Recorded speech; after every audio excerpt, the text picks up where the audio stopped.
It is so remarkable to see you all here, to see this moment happening. This started out as a dream and a conversation and a really fun idea, and now here it is. It's all happening. It's a real thing. It's happening in this moment because of each and every one of you.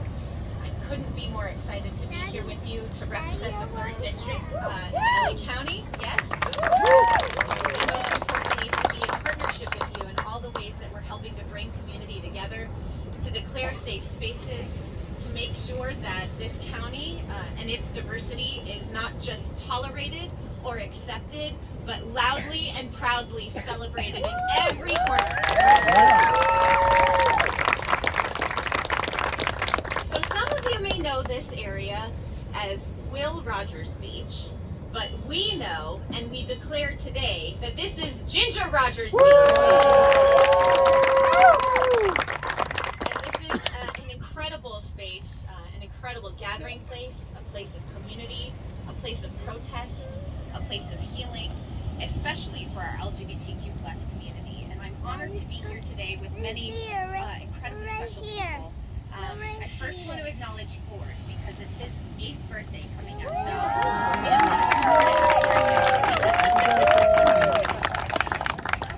I want to acknowledge Assembly Member Rick Zbur is here. Our LA County Fire Chief Maroney is here. Stephen Page from the LA Fire Foundation. Our Beaches and Harbors Director Gary Jones.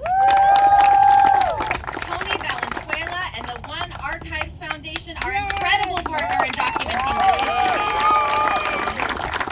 Field Bay CEO Tracy Quinn, who partnered with us this morning before this event to make sure that we're cleaning up the beach, that we're being good stewards. Thank you, Tracy, and your entire team from Field Bay.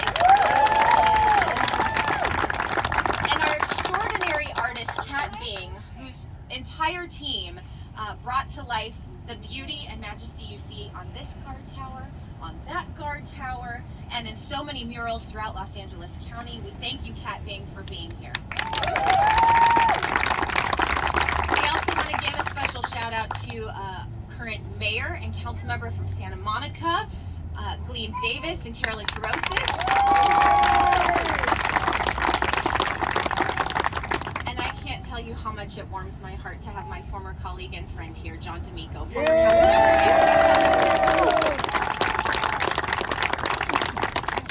All right, that's like, I could acknowledge all of you because I'm so happy to see all of you. If I haven't hugged you, I want to. People have been asking me about the history of Ginger Rogers Beach. Now, where I'm from, a lot of people already know that history, but as we've expanded the district and get to different places in the county, not everybody knows the history. So I want to tell you a little bit about what we are celebrating here today. Beginning in the 1940s, gay men began gathering on this beach just north of Santa Monica. The unofficial gay beach was dubbed Ginger Rogers, a nod to the glamorous actress of Broadway and Hollywood. It got the name not only because of the play on words with Will Rogers, but Ginger Rogers was also an icon to gay men who were infatuated with Rogers' campy talents, androgynous performances, and diva persona. Throughout the 1980s and 90s, the beach became a hotspot for social events, including fundraisers for those who were battling the AIDS crisis. The SS Friendship, a community staple gay bar located in Santa Monica Canyon, played a key role in beach culture. Today, Ginger Rogers is synonymous with gay beach, no more air quotes, to so many in Los Angeles.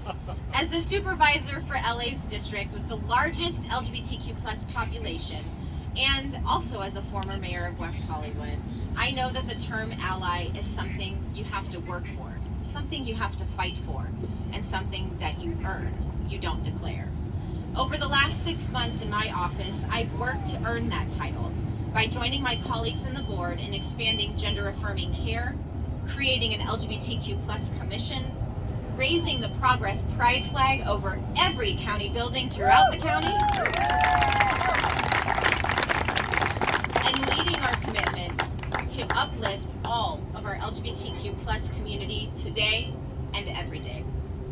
We've seen, as we all know, an awful rise in hate during this Pride Month and leading up to it.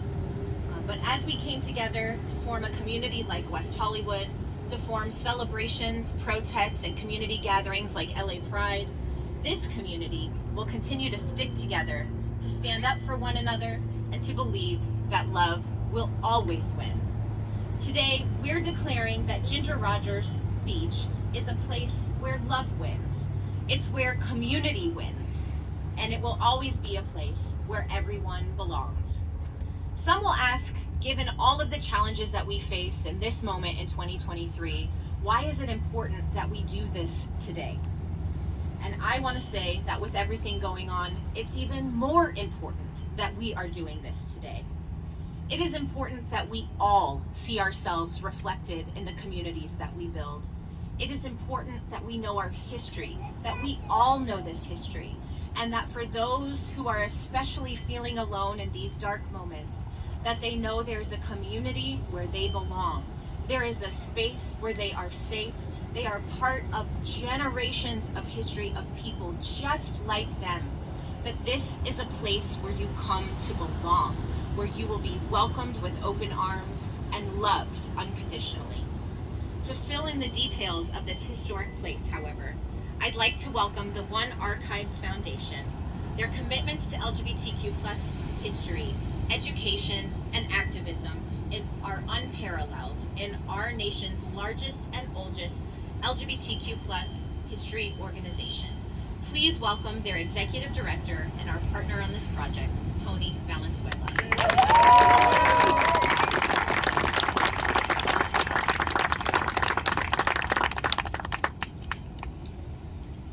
Thank you, Supervisor Horvath. You are an ally, but more than anything, you're a champion for our communities. Your unequivocal support of our lives is always appreciated, and we will always be a strong partner to you. When Supervisor Horvath's office called One Archives Foundation about helping to sort of research and create the narrative for the history of Ginger Rogers Beach, we thought, perfect, that's why we're here. One Archives Foundation is the oldest active LGBTQ organization in the country.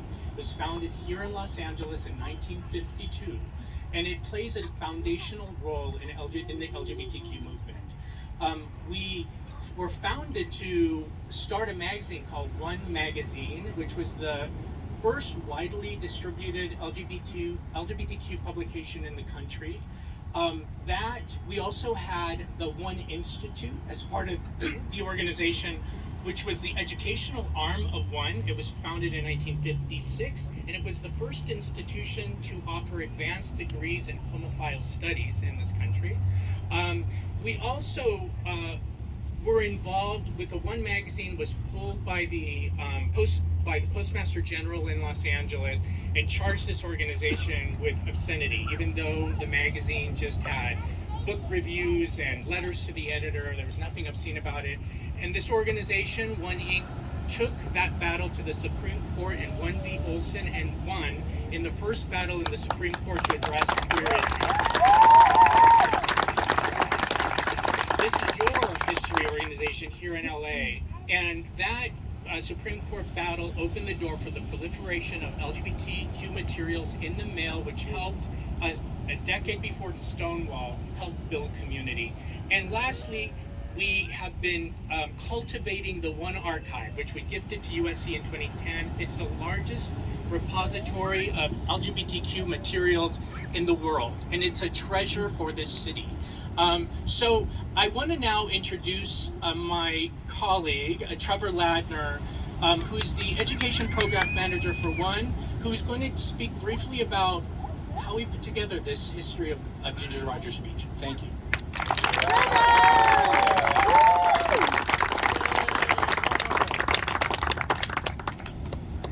Happy Pride Month, everyone. I've had the joy over the past few months to dig into the archives and really write the history of Ginger Rogers Beach. So I'm excited to share that with you all today. The story of the queer beach at Will Rogers begins as early as 1940 in the throes of World War II. The war catalyzed the growth of gay communities in Los Angeles as young people embrace new opportunities away from home. Beaches, particularly this beach, served as a critical safe space for queer people. Historian Lillian Faderman writes, quote, "The beach was especially attractive to gay people.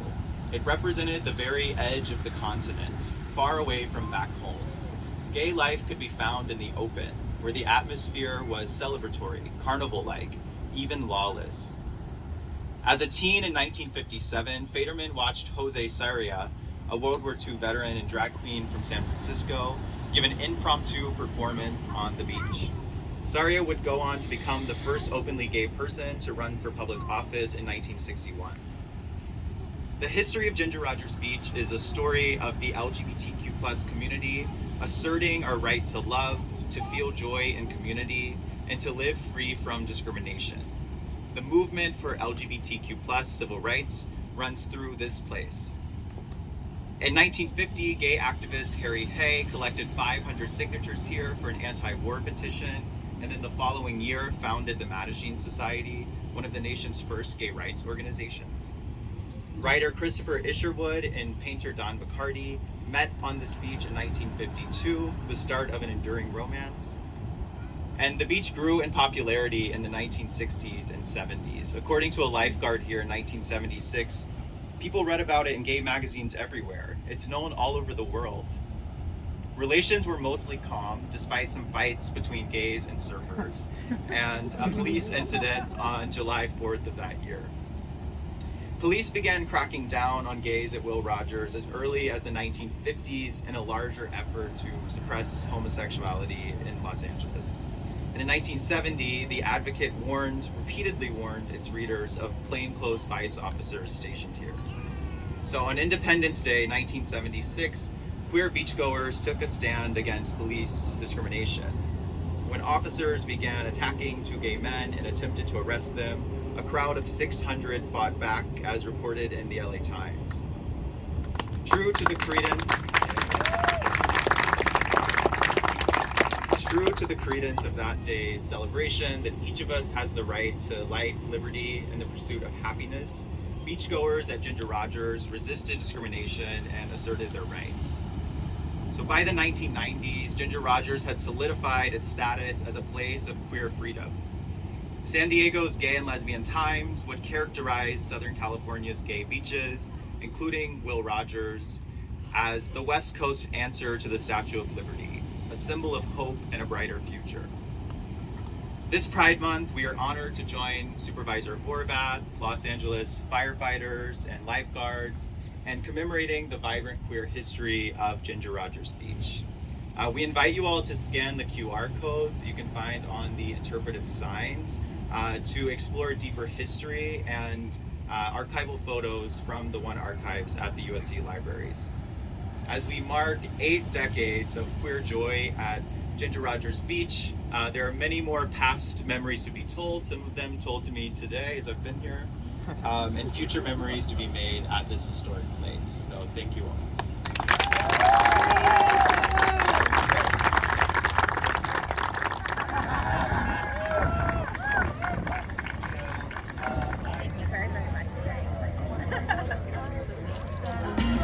Who's at the top of the